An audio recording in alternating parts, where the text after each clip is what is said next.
Assalamualaikum warahmatullahi wabarakatuh. Aduh. Waalaikumsalam warahmatullahi wabarakatuh, Ibu. Selamat siang, selamat berjumpa kembali di mata kuliah Hukum Lembaga Pembiayaan pada siang hari ini. Kita akan melanjutkan, ya. Saya belum memberikan tugas untuk hukum mata kuliah pembiayaan ini, ya. Saya pikir nanti dulu saya selesaikan dulu semua, baru nanti ada tugas pembuatan apa ya, tugas terakhirnya ya, tugas akhirnya. Kita hari ini masih punya apa ya, masih punya simpanan penjelasan mengenai anjak piutang yang masih belum semuanya diselesaikan, sedikit lagi. Kita ulang karena waktu kuliah yang ke-9 itu juga saya agak terburu-buru. Saya pikir harus saya ulangi lagi dulu kuliah ke-10-nya ya, yang mana mekanismenya. Oke, semua siap, stay di depan kamera.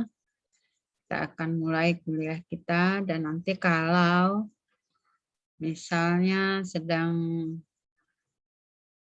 berlangsung kuliah, kemudian ada peringatan untuk close, kita close dulu ya, kita leave dulu, nanti kita masuk lagi di Zoom yang kedua. Karena ini kita pakai Zoom akun pribadi ya, bukan pakai akun perdatanya apa expired atau apa, itu belum baik lagi. Ya, kita lanjut mengulang ya, kita mengulang. Silakan, saya tidak memanggil-manggil yang tidak ada di kamera ya, saya lihat saja tapi saya tidak akan memanggil karena nanti waktunya habis untuk memanggil. Ya, saya akan lihat-lihat saja siapa yang meninggalkan kamera selama kuliah saja. Kalau manggil-manggil kita tidak punya waktu, ini Zoom-nya juga terbatas waktunya.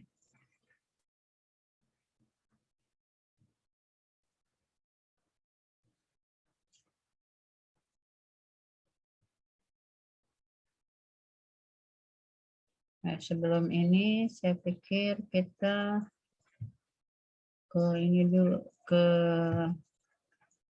mekanisme dulu.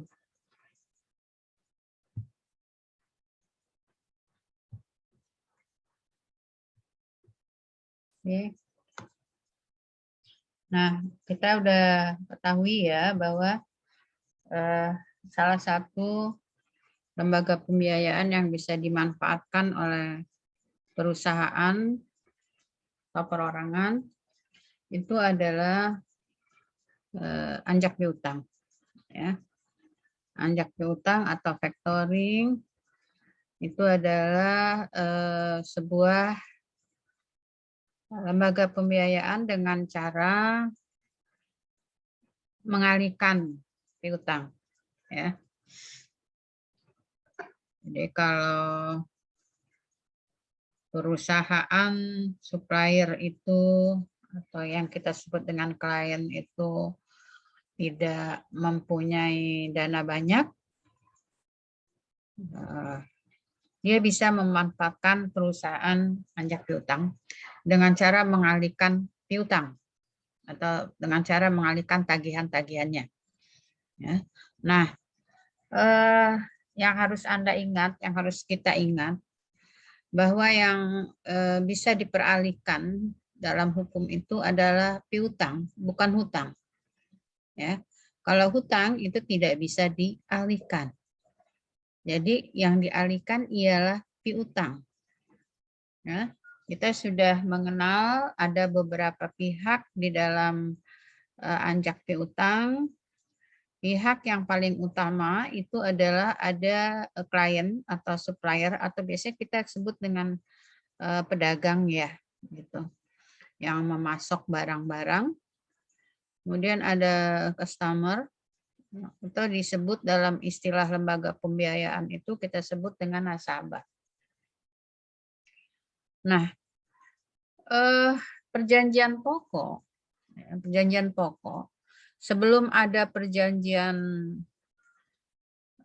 anjak piutang, itu perjanjian pokoknya adalah jual beli dengan pembayaran angsuran, ya, dengan kredit, dengan pembayaran yang pakai tempo. Ya, maka disebut perjanjian bersyarat. Karena perjanjiannya itu pembayarannya pakai waktu, tidak pakai cash.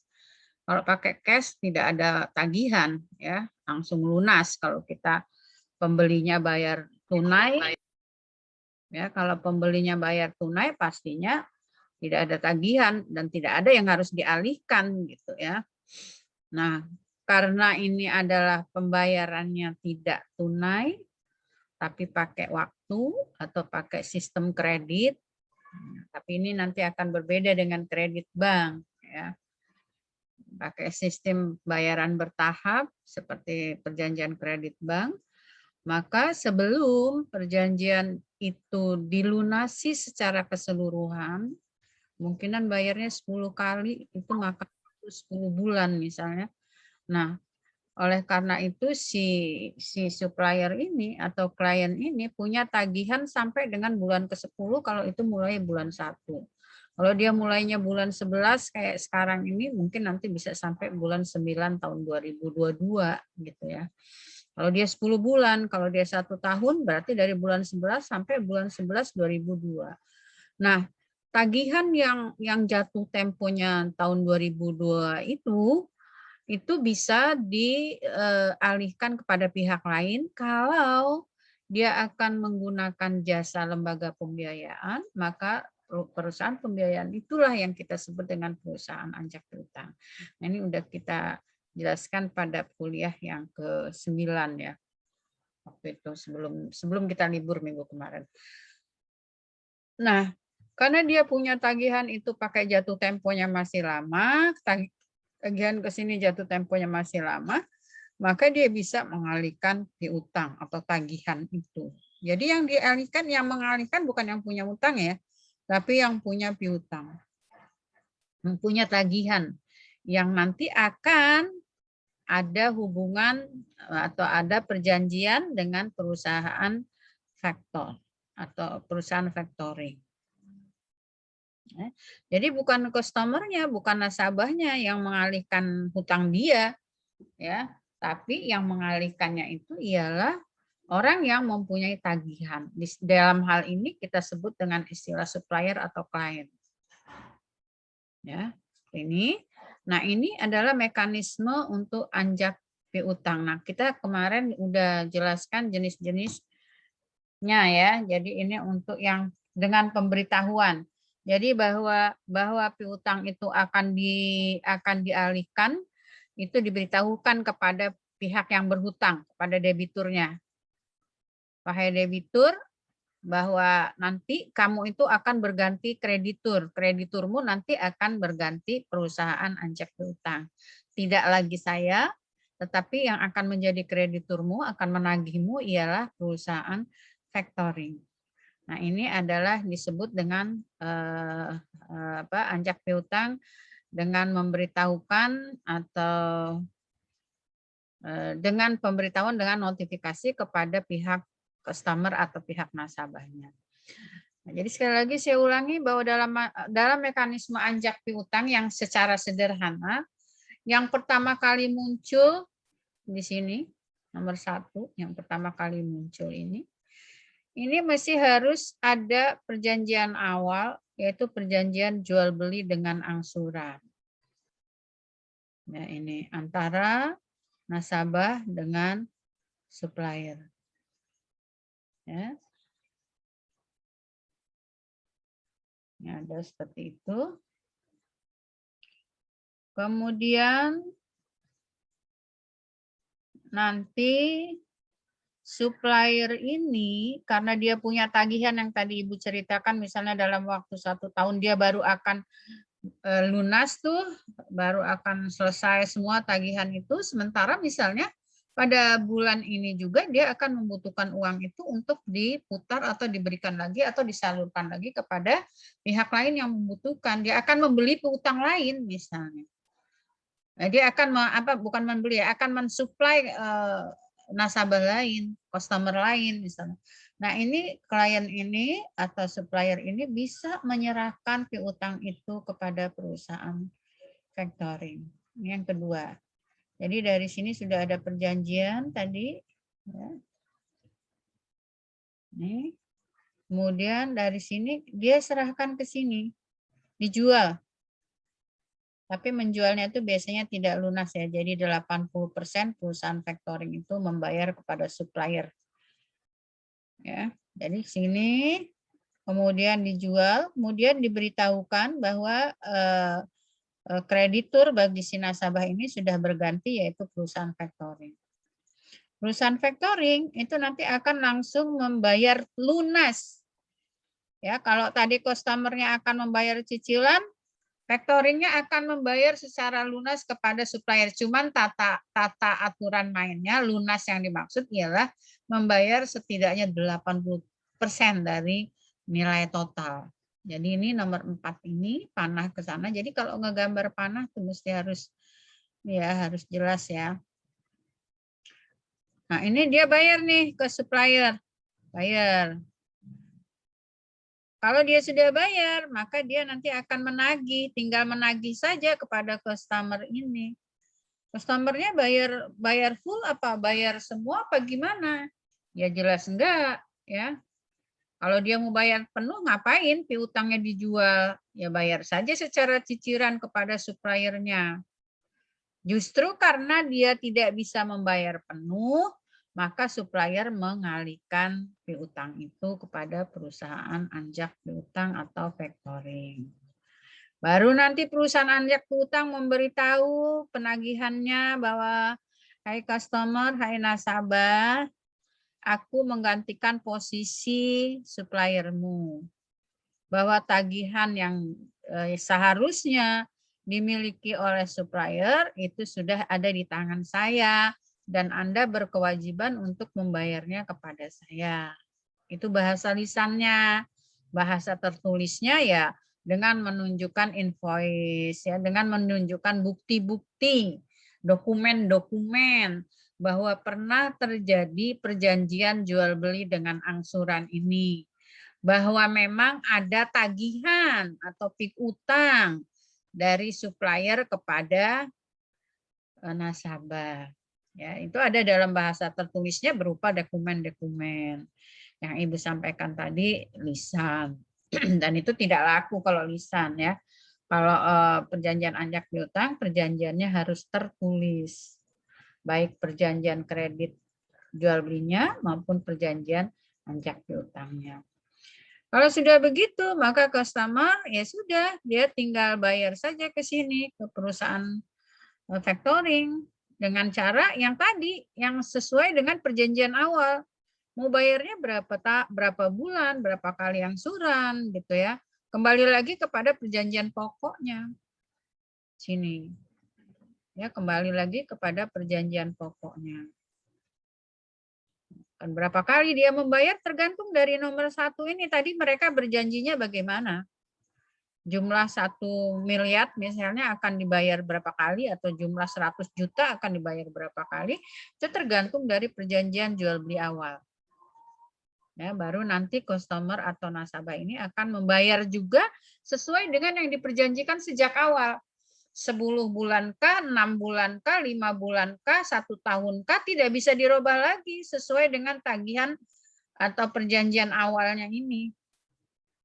Ya, perusahaan factoringnya nggak bisa bilang, kalau tadi kan dia janjinya misalnya 10 bulan, lalu pindah kreditur yang perusahaan factoring ini tidak bisa bilang, kalau krediturnya saya minta Anda lunasi 5 bulan, ya nggak bisa, perjanjian pokoknya 10 bulan kok.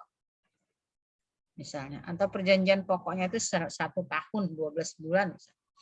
Nggak bisa dirubah oleh perusahaan factoring tagihan itu. Ya. Ini kira-kira mekanisme, bukan kira-kira ya, tapi iya beginilah mekanisme anjak piutang yang melalui proses pemberitahuan kepada yang melalui proses notifikasi atau pemberitahuan kepada nasabah.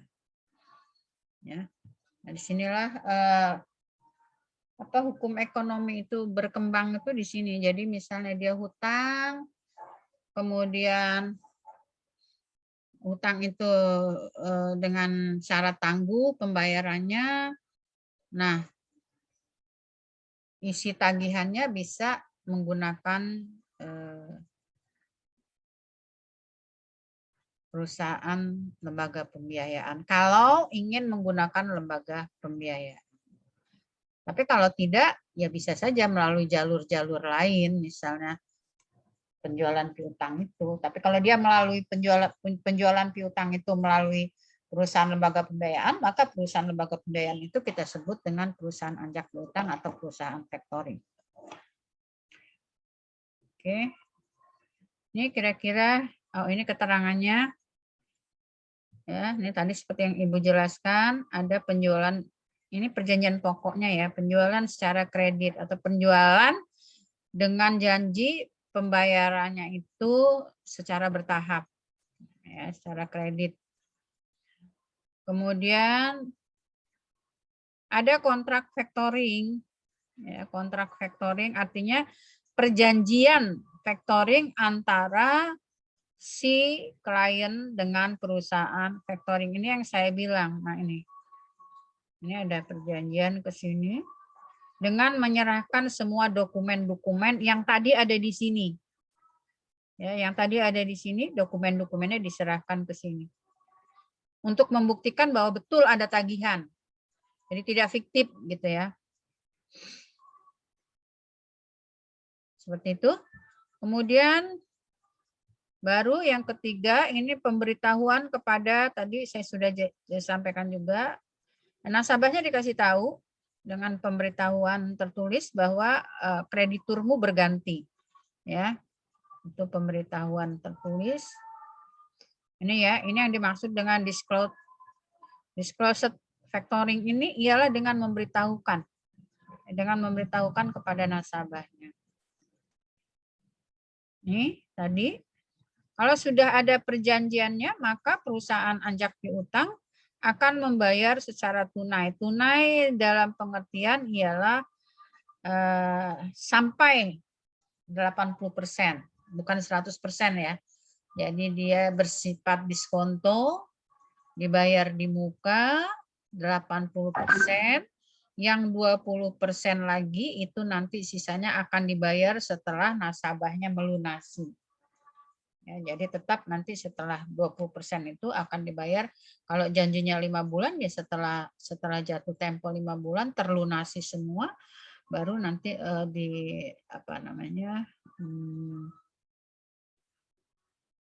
dibayarkan penuh kepada supplier yang bersangkutan. Ya.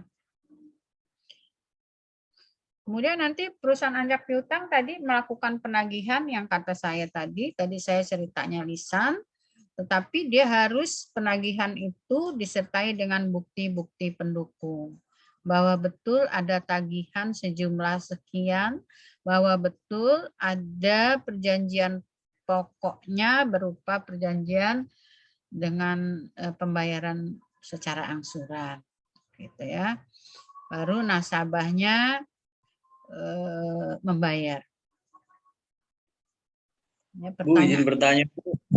Ya. Nama saya Bayu Pratama, izin bertanya, Bu. Ya. Ini kan barang modal ya, Bu. Seandainya barang modalnya ini alat, Bu, misalnya mesin. Nah, apabila mesin itu hilang atau rusak gitu, Bu, yang bertanggung jawab siapa, Bu? Apakah customer? Kalau piutang mah bukan barang modal. Oh, piutang iya, mah jual beli. Kalau yang barang modal itu yang apa coba?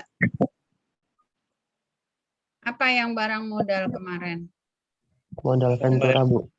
Modal Ventura, Bu. Modal Ventura. Ya, jadi kalau ini bukan barang modal, tapi berasalnya itu tadi dari jual beli. Jual beli yang barangnya tidak harus barang modal ya. Tidak harus barang modal. Gitu, ya. Ada jual beli antara supplier dengan konsumen. Customer itu yang membutuhkan ya barang apa saja, tapi suatu bukti ada piutang itu ada perjanjian dasarnya tadi gitu. Nah, yang dijual itu ya piutangnya. Jadi bukan barangnya ya yang menjadi jaminan ya, tapi nanti di sini ada jenis-jenis ini. Nah, di sini ya, di sini ada ini jenis-jenisnya ya, untuk bisa diketahui nanti resikonya ada di siapa, ya. Berdasarkan tempat kedudukan pihak-pihak, ini nanti saya jelaskan juga, ada domestic factoring, kedua belah pihak ada dalam satu negara. Kemudian international export factoring, ini kliennya berdomisili di Indonesia dan nasabahnya berdomisili di luar negeri. Ya. Kemudian berdasarkan resiko, nah ini dia tadi Bayu, berdasarkan resiko atau tanggung jawab klien, ya, ada di mana klien harus bertanggung jawab ketika customer tidak membayar, ada perjanjian yang dibuat klien tidak bertanggung jawab ketika customernya itu tidak membayar. Nah, ini jenisnya. Ya. Dalam jenis yang ini, klien menanggung resiko jika nasabah tidak memenuhi kewajibannya. Nah, itu tadi saya belum sampai ke sana tadi. Maka ini saya lewatin dulu tadi. Ya. Nah, jadi ada jenis-jenisnya, tinggal tergantung nanti yang dibuat itu perjanjian anjak piutangnya itu memilih yang A atau memilih yang B. Kalau memilih yang A, itu posisinya nanti kliennya menanggung resiko jika nasabahnya tidak memenuhi kewajibannya. Ya. Kemudian factoring company akan mengembalikan tanggung jawab kepada klien. Silakan saja kamu tagih sendiri karena saya yang nagih itu tidak berhasil gitu, mengembalikan tagihan. Nah, uang yang sudah terlanjur diberikan kepada klien, ya klien mempunyai kewajiban untuk mengembalikan kepada perusahaan anjak piutang. Seperti itu ya. Jadi kalau resiko ada di mana? Tergantung perjanjiannya itu pilih yang resource factoring atau yang ini. Gitu ya. Di sini factoring company-nya menanggung resiko jika nasabah tidak memenuhi kewajibannya. Dia yang punya menanggung resiko, artinya kalau sampai nasabahnya melenyong, ngemplang, nggak bayar, ya dia akan berurusan tuh dengan si nasabah. Kalau pakainya yang ini. Ya. Tapi kalau pakainya yang ini, dia akan mengembalikan lagi semua persoalan resiko itu kepada klien. Gitu. Nah, jadi tergantung nanti para pihak membuatnya milih yang mana nih yang terkait dengan resiko tidak kembalinya, tidak terbayarnya hutang-hutang oleh nasabah gitu. Nah, ini ada pilihan. Ada pilihan. Mau memilih ambil resiko atau memilih tidak ambil resiko pihak perusahaan anjak piutangnya. Ya. Terus kita ke sini. Ibu izin bertanya, Ya. kalau nasabah itu bisa nggak Bu minta perpanjangan pembayaran angsuran Bu? Nanti ya, belum sampai ya. Kalau minta perpanjangan pembayaran angsuran itu nanti tergantung di sini lagi. Kalau dia ambil yang nomor 1 tadi, nanti akan dikembalikan kepada kliennya. Akan ya di sini. Kalau dia ambil yang ini, kemudian dia tidak bisa membayar, nih, aduh, gue nggak bisa bayar nih, gimana? Aku minta perpanjangan. Karena perusahaan anjak piutang ambil perjanjiannya yang no resiko, maka kalau ada kejadian seperti itu dikembalikan lagi kepada klien. Ya tergantung kliennya mau apa tidak memperpanjang pembayaran itu atau penundaan pembayaran. Seperti itu, ya. Namanya hutang dan bayar itu kan perjanjian. Kalau perjanjian kan kembali kepada para pihak. Uang perjanjian kredit bank aja bisa bisa direstrukturisasi, bisa dijadwal ulang, Ya, bisa misalnya minta supaya tidak bermasalah lalu minta dijadwal ulang itu bisa. Begitu juga dengan hutang-hutang di dalam lembaga pembiayaan dengan memanfaatkan perusahaan anjak piutang. Cuman kepada siapa dia minta perpanjangan, ya tergantung tadi di sini. Kalau pakai yang ini berarti si perusahaan anjak piutang kan nggak mau ambil risiko. Jadi dia kembalikan kepada kliennya. Silakan ini apa namanya nasabah Anda ini nggak meminta perpanjangan, nggak bisa membayar. Saya kembalikan, saya tidak mau ambil risiko. Nah, terserah kepada dia nanti apakah dia yes oke mau kasih perpanjangan atau tidak. Gitu. Ya. Nah, ini kan dua hal yang terpisah antara perjanjian pokok dengan perjanjian anjak piutangnya. Gitu loh. Tadi siapa yang tanya? Tadi siapa yang tanya? Saya, Bu. Saya Milenia, itu. Bu. Hah? Milen Saudi. Nih ya, ini kan gambarnya gini nih. Ini gambarnya gini nih ya. Milenia. Ini perjanjian pokoknya nih. Ya. Perjanjian pokok terjadi antara supplier dengan nasabah atau customer. Ya. Yaitu perjanjian untuk penyediaan barang dengan pembayaran secara kredit atau angsuran. Ini perjanjian pokok. Lalu karena nanti piutang dia ini, dia kan punya tagihan nih ke sini. Aduh.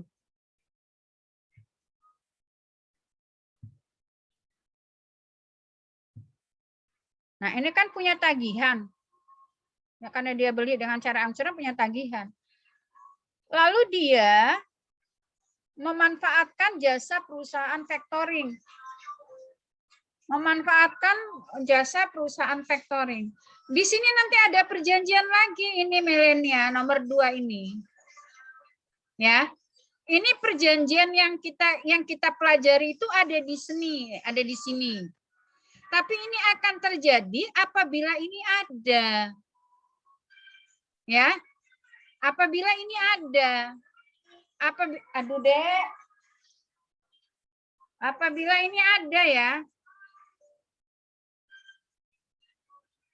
Bentar ya. Aduh.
Oke, maaf.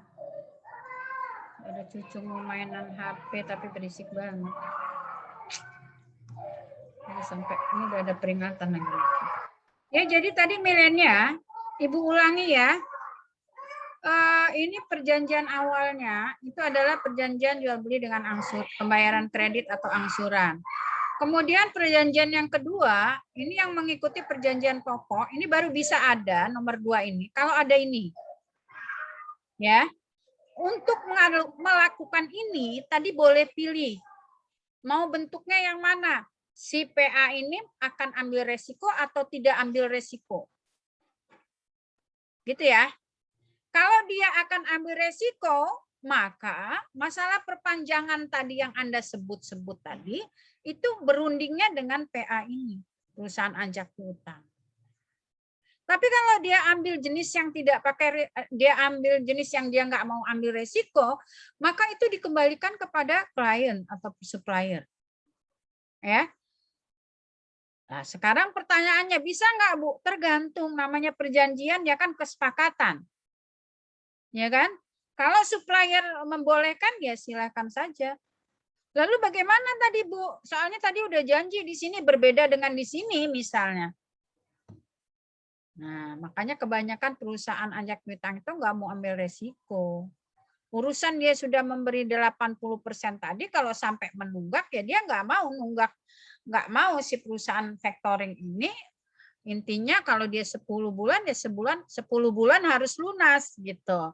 Soal nanti dia minta perpanjangan karena ada bulan yang tidak bisa membayar, itu adalah resiko klien. Kalau dia pakai yang jenisnya PA-nya tidak ambil resiko. Tapi kalau jenis yang PA-nya ambil resiko ya dengan segala resikonya tadi.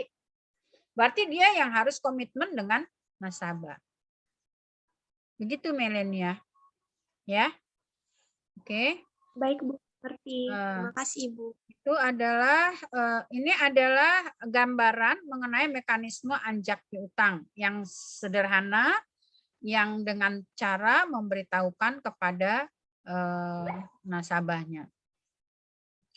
Oke, ini udah diperingati lagi ya Allah. Kita close dulu ya. Kita close dulu, nanti kita nyambung lagi nih di sesi kedua daripada nanti kita hilang. Kita stop dulu.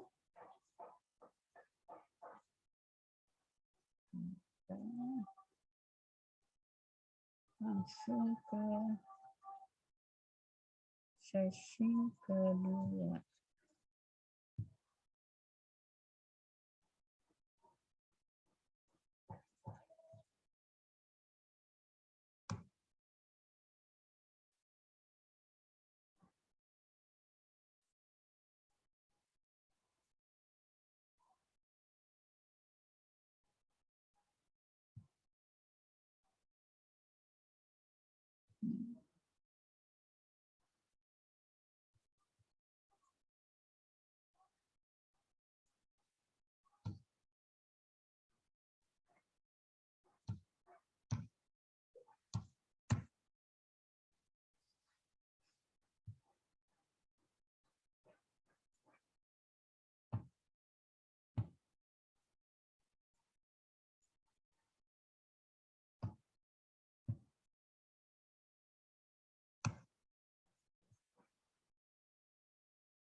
Kita lanjutkan ya, kita ke ini tadi ya udah ya.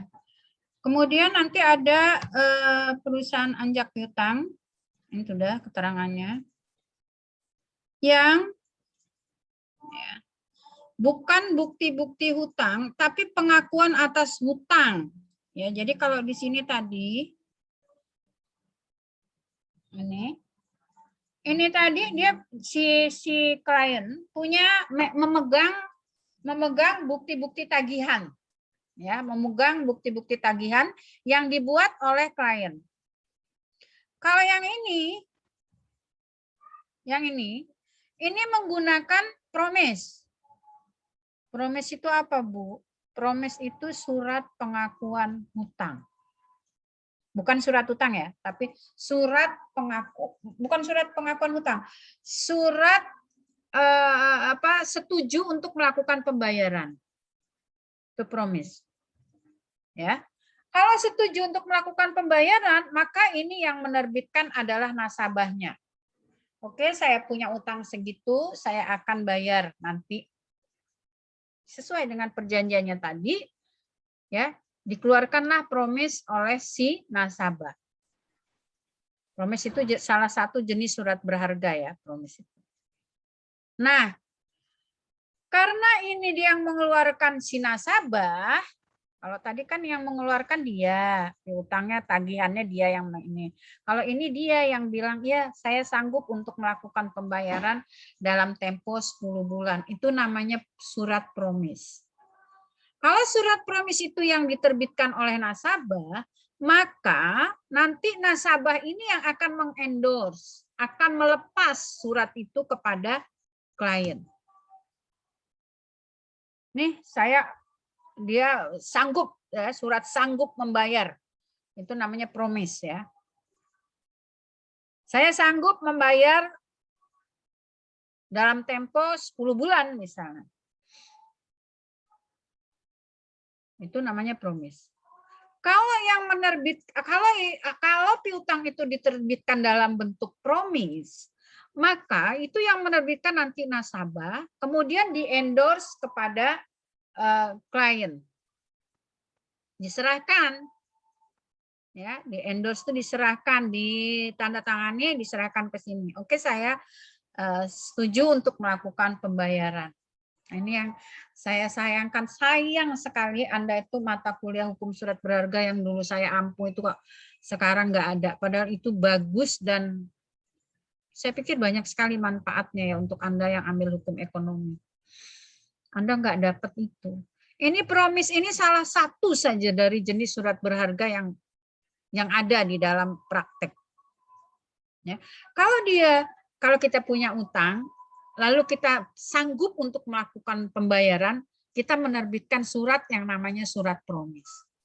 Nah, ini yang menerbitkan ini, kemudian ini di-endorse ke sini, ya. Kemudian nanti setelah di-endorse ke klien, maka klien akan meng-endorse kembali kepada perusahaan anjak piutang, ya, berantai, karena dia akan memindahkan hak tagih tadi, sama saja promis ini hak tagih juga gitu ya, karena dia menyanggupi untuk melakukan pembayaran.